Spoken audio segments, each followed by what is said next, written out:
She read every email I sent before it left my outbox, like some kind of digital hall monitor with a God complex and trust issues, the size of a mid-sized accounting firm. Vivian, my manager, had this delightful little policy where every piece of correspondence that contained my name had to be approved by her, personally, not reviewed, not consulted, approved. Like I was a toddler, with access to the company, letterhead, and a tendency to eat crayons. The first time it happened, I thought it was a mistake. I'd drafted a simple follow-up to a client about delivery schedules. Nothing controversial, no trade secrets, just, hey, your shipment arrives Tuesday. Have a great day. Standard stuff that any human with basic reading comprehension could handle. But when I hit send, instead of the usual whoosh of digital satisfaction, I got a notification. Message requires manager approval for external delivery. I stared at my screen, blinking like someone had just told me gravity was optional on Tuesdays. Then I walked over to Vivian's desk, where she sat perched like a territorial bird, guarding the world's most boring nest. "Hey, Vivian," I said, trying to keep my voice light. "Looks like there's some kind of email approval thing happening." She didn't look up from her screen, just made this little sound, like she was considering the philosophical implications of my existence. Then, after what felt like 17 years, she glanced at me. "Oh, that," she said, with the enthusiasm of someone discussing septic tank maintenance. "That's the new protocol for all client-facing communications. I need to review them first, for quality assurance." I nodded slowly. Quality assurance for a 2-sentence email about delivery dates, right? Because apparently, the art of saying Tuesday was beyond my intellectual capacity. But I played along. "Sure thing. Just let me know when you've had a chance to look at it." She waved her hand dismissively, like she was shooing away a particularly persistent fly. "I'll get to it." When I get to it, it took her 3 days, 3 whole days, to approve an email that could have been written by a moderately intelligent golden retriever. And when she finally did approve it, she sent it back with edits, minor ones, she said. But edits nonetheless. She'd changed. "Have a great day," to please, "let us know if you have any questions," because apparently my version was too casual, too familiar, too human. And that was just the beginning. The email approval system became my own personal circle of bureaucratic hell. Every message, no matter how mundane, had to pass through Vivian's desk like she was some kind of corporate customs agent, inspecting each word for contraband personality. Client wants to reschedule a meeting. Approval required vendor, asking for updated contact information.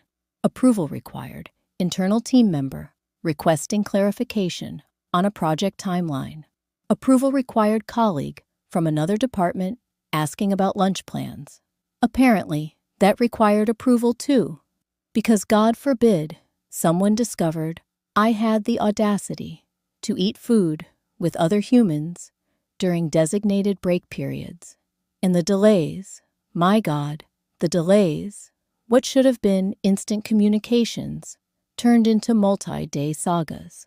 I'd send an email. Monday it would sit in Vivian's queue until Wednesday. She'd send it back with suggestions.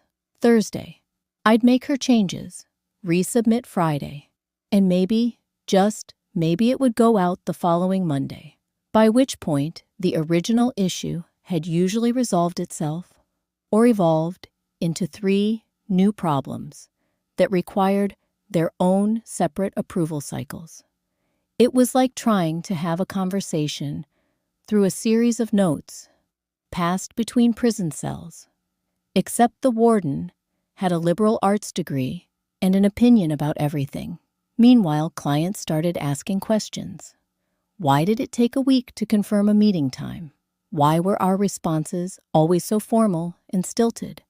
Why did every email sound like it had been written by someone who'd learned English from legal documents and had never met an actual human being? I started getting feedback that our communications felt robotic, impersonal, disconnected from the collaborative relationship they thought they were paying for. Hey, if you're watching this and thinking, yep, I know exactly where this is going, then you're probably part of the 5% who stick around for the whole story. Smash that subscribe button because this particular tale of email warfare gets deliciously petty.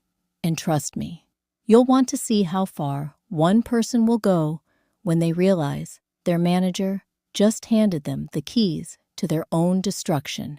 Now, back to the digital dictatorship. The worst part wasn't the delays, though it was the changes.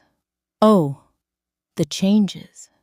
Vivian had this special talent for taking perfectly clear, straightforward communication and turning it into corporate word salad with a side of unnecessary formality. I'd write, "Hi, Tom. Thanks for reaching out about the project. Timeline we're looking at, completion by next Friday." And she'd turn it into, "Dear Thomas, thank you for your inquiry regarding project completion. Parameters we anticipate, finalization of deliverables within the time frame, concluding the final business day of the subsequent week." It was like she was being paid by the syllable. Or maybe she thought sounding like a malfunctioning legal document generator made her seem more professional. Either way, my emails started reading like they'd been written by someone who'd learned English from corporate mission statements and had never met an actual human being. But the real kicker came when I realized she wasn't just editing my emails, she was archiving them, every single draft, every revision, every back and forth exchange was being saved in a shared folder that she'd labeled Communication Quality Assurance, like she was building some kind of digital museum dedicated to the evolution of workplace micromanagement. I discovered this completely by accident when I was looking for an old client contact and stumbled across a directory labeled Email Oversight, CQR, which apparently stood for Communication Quality Review. And inside were hundreds of my emails, organized by date, client, and revision number, with detailed notes about what she'd changed and why she had categories for things like tone adjustment, formality enhancement, and message optimization. Like she was running a scientific study on how to drain the humanity out of basic human communication. The notes were fascinating. In the most disturbing way possible, she documented patterns in my writing. Things I wasn't even aware I was doing. Apparently, I used too many contractions, which made me sound unprofessional. I asked questions instead of making statements, which suggested uncertainty. I expressed enthusiasm, which was inappropriate for client communications. And I had this terrible habit of treating clients like actual people instead of revenue-generating entities that needed to be managed through carefully crafted corporate speak. But here's the thing about micromanagers. They always reveal more about themselves than they intend to. And Vivian, was about to teach me something very valuable about the corporate food chain, something she probably wished she'd kept to herself. It started with a routine email to one of our biggest clients, a pharmaceutical company that accounted for about 30% of our annual revenue. They'd requested an update on a logistics project, something time-sensitive but standard.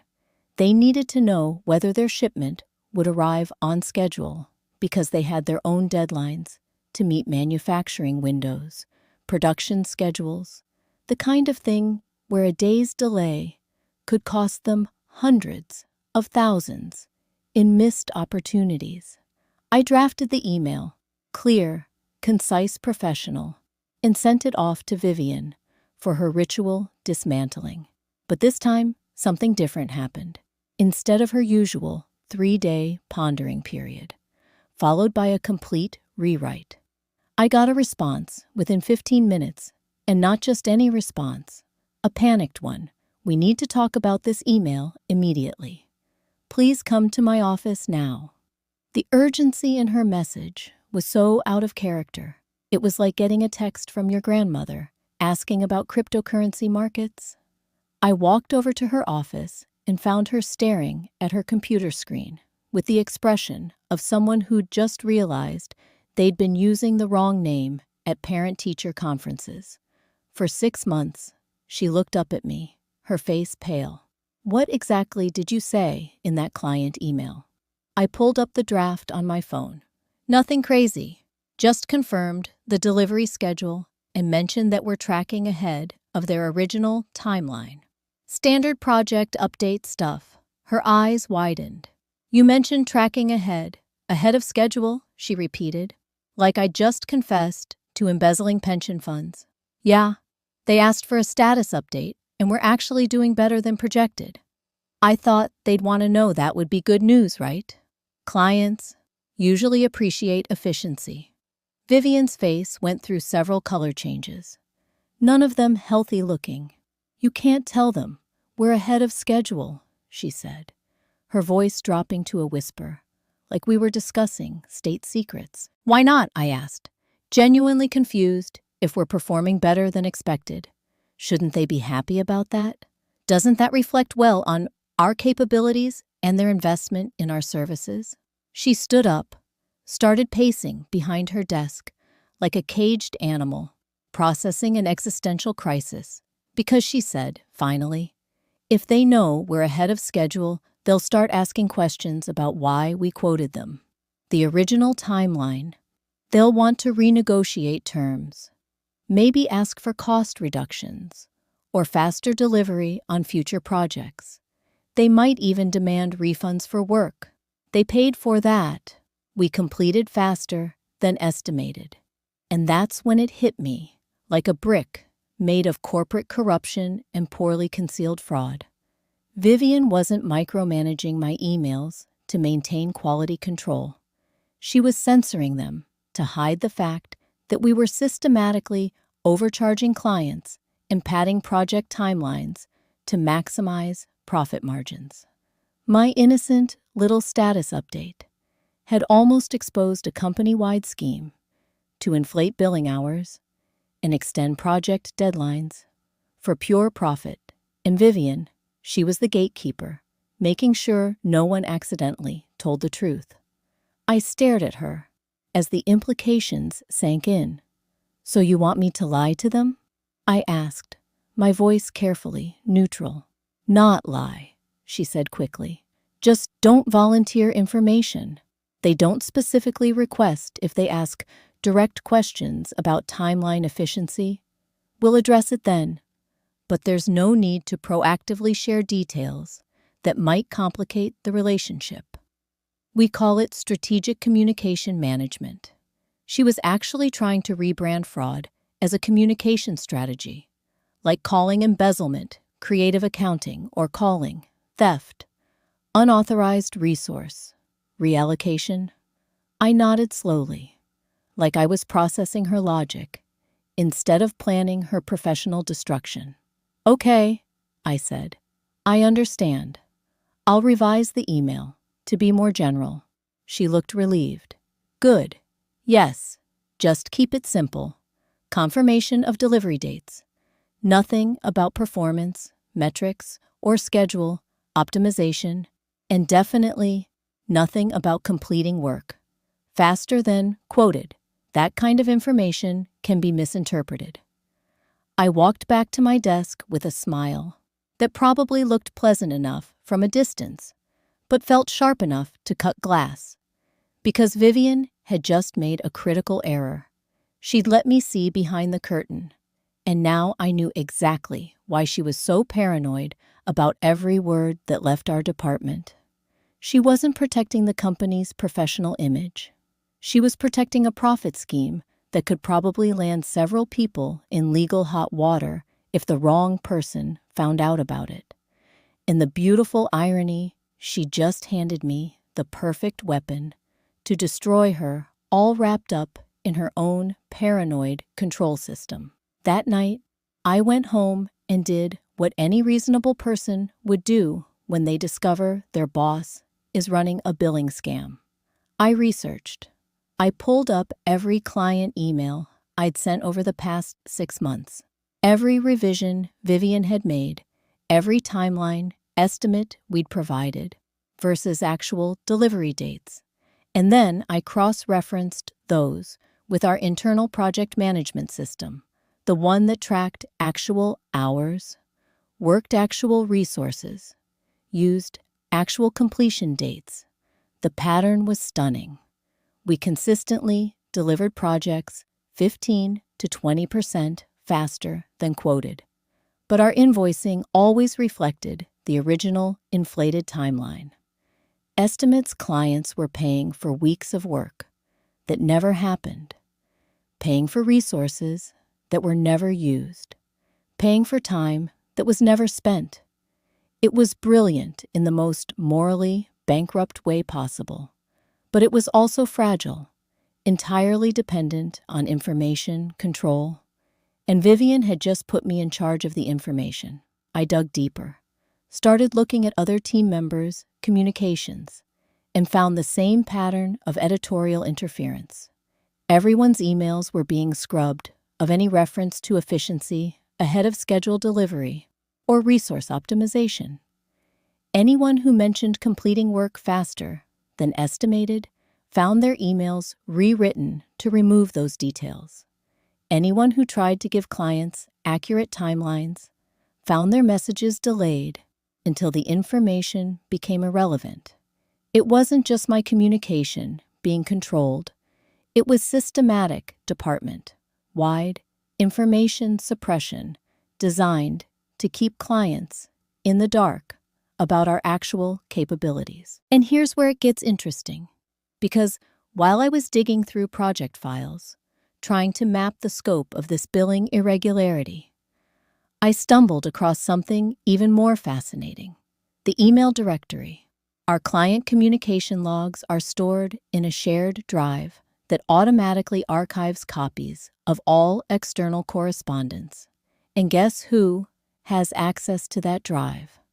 Not just our team, not just our department, but a very specific someone in corporate compliance. A someone who probably had no idea they were sitting on a gold mine of evidence. Someone named James Rutherford, senior compliance auditor, who, according to his employee profile, was responsible for reviewing client billing practices and ensuring adherence to contractual obligations. Someone who was probably very, very interested in knowing that we'd been systematically overbilling pharmaceutical clients for non-existent work hours. Someone Vivian had probably never even considered when she built her little email censorship empire. Because here's the thing about people like Vivian: they're so focused on controlling information horizontally across their department that they forget about vertical oversight. The people above them who have access to the same systems, the same data, the same digital paper trail they're creating with their own paranoid documentation habits. James Rutherford had been getting automatic copies of our communications for months, maybe years. But like most compliance people, he probably only reviewed them when something triggered an audit or investigation. He wasn't reading every email, looking for inconsistencies. He was waiting for patterns to emerge, waiting for red flags, waiting for someone to point him toward potential problems. And that's when I realized I didn't need to blow the whistle. I didn't need to make accusations or gather smoking gun evidence. All I needed to do was tell the truth in the right place at the right time, with the right person watching it. Was almost like Vivian had built the perfect trap for herself. One paranoid policy at a time, and all I had to do was spring it Tuesday morning. I drafted the email that would change everything. Simple, clear, and honest, just like Vivian had trained me not to be. Dear valued client, thank you for your inquiry about project status. I'm pleased to report that we've completed the primary deliverables ahead of schedule with final quality assurance. Testing concluded yesterday rather than the projected completion date of next Friday.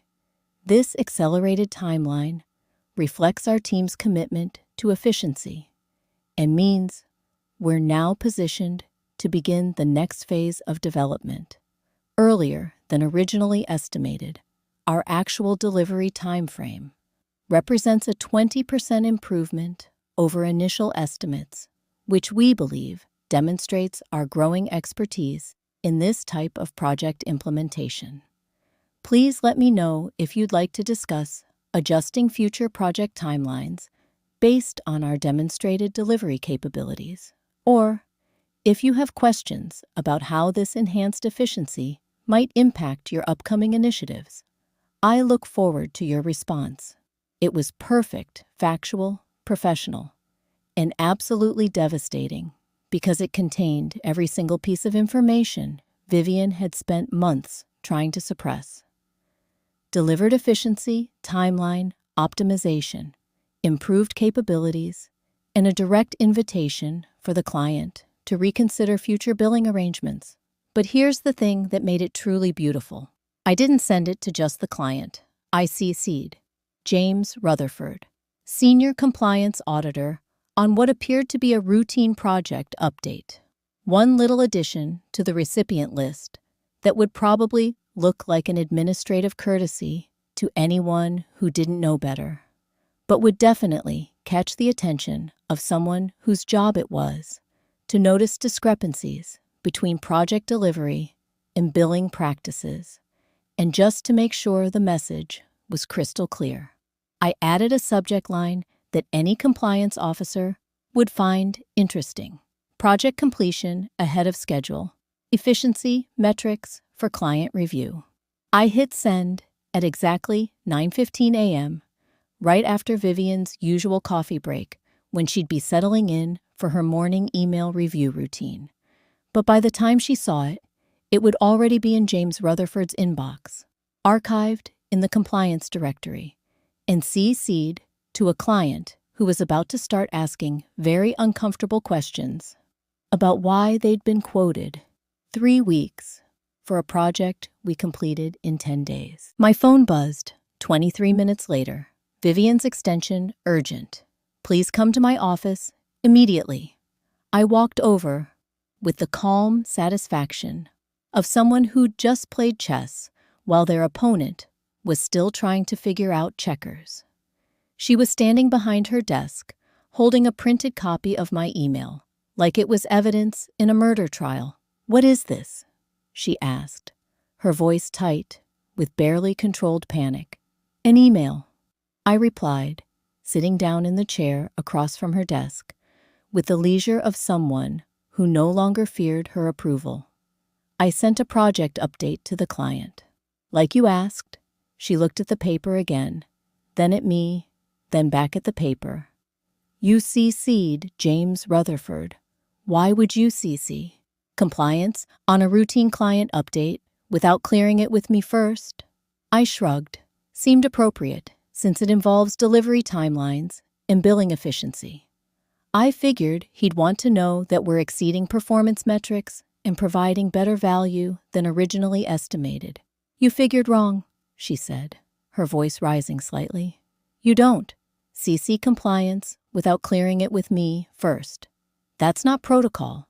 That's not how we do things in this department." I tilted my head. Curious, really, because I checked the employee handbook, and it says we're encouraged to keep relevant departments informed about project developments that might impact billing or compliance. Matters seems like ahead of schedule delivery. definitely qualifies, especially when it represents such significant efficiency gains. Vivian's face was cycling through colors, like a broken traffic light. She set the email down and tried to compose herself. "Look," she said, sitting down and attempting her calm manager voice. "There are nuances to client communication that you don't fully understand, yet James doesn't need to be involved in routine project updates. It just creates unnecessary oversight and complicates relationships that have taken years to build." I nodded, like I was absorbing this wisdom. Unnecessary oversight. Interesting way to phrase it, especially for someone whose job title literally includes the word oversight. She blinked. "What's that supposed to mean?"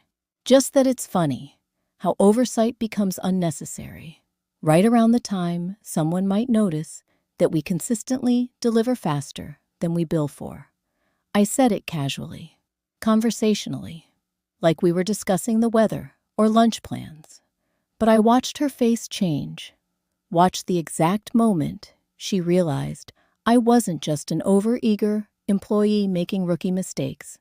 I was someone who'd been paying attention, someone who'd connected the dots, someone who'd just weaponized her own email approval system against her. The silence stretched between us like a wire about to snap. Then her computer chimed. New email notification.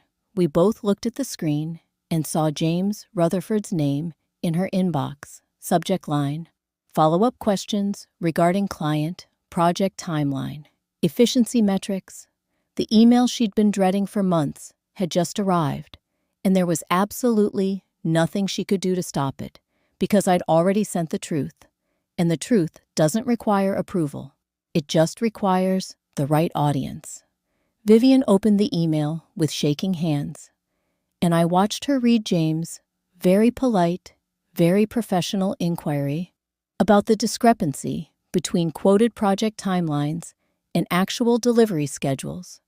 He was requesting a meeting to discuss billing accuracy and wanted to review our recent client communications for compliance verification. He also mentioned that he'd be reaching out to several clients directly to ensure they were satisfied with our service delivery metrics and had any questions about billing practices, the corporate way of saying someone's about to audit your entire operation and figure out exactly how much money you've been skimming through fake timeline estimates. Vivian looked up at me with the expression of someone who just realized they'd been playing poker with their cards face up. "You planned this," she said, her voice barely above a whisper. "Planned what?" I asked innocently. "I sent a project update. That's literally my job. The fact that it triggered a compliance review isn't my fault. It's just what happens when someone finally tells the truth about our actual performance, capabilities." She stood up abruptly. "I need to make some calls. This meeting is over, but before you go," she added, her voice sharp, "delete that email from your sent folder and don't send any more communications without my explicit written approval." I looked at her with the patience of someone explaining basic physics to a particularly slow houseplant. "Vivian," I said gently, "you can't delete emails that have already been delivered. They're in the system. They're archived. They're part of the official record. And James Rutherford has already read it. The damage is done. The truth is out. And there's absolutely nothing you can do to put it back in the box." I walked back to my desk with the satisfaction of someone who'd just watched karma get a PhD in poetic justice. My email inbox was already filling up with responses. The client was thrilled about our ahead-of-schedule delivery and wanted to discuss expediting their next project. James Rutherford had sent me a calendar invite for a compliance interview later that week, and Vivian had mysteriously started working from home for the rest of the day. But the best message came that afternoon. From corporate, a company-wide email announcing a comprehensive review of billing practices and project management efficiency, spearheaded by James Rutherford's compliance team, effective immediately. All project timelines and client communications would be subject to audit, and any discrepancies between quoted and actual delivery schedules would require detailed justification. It was like watching a house of cards collapse in slow motion. Beautiful, devastating, and completely inevitable. The review took 3 weeks, during which Vivian tried desperately to backtrack and justify years of systematic overbilling. She claimed it was conservative project management, that timelines were estimates, not guarantees, that clients preferred buffer time built into schedules. She argued that faster delivery was an unexpected bonus, not evidence of deliberate timeline inflation. But James Rutherford was very good at his job and very thorough in his investigation. He found the pattern, the consistent 15 to 20% gap between quoted and delivered timelines across dozens of clients. He found the communications Vivian had edited to remove references to efficiency. He found the billing records that didn't match the actual work performed. And he found the smoking gun, an internal memo Vivian had sent to her previous manager 2 years earlier, bragging about how her department's extended timeline estimates were contributing to improved profit margins by maintaining conservative delivery expectations. She documented her own fraud in writing, like a criminal who kept detailed diary entries about their heists.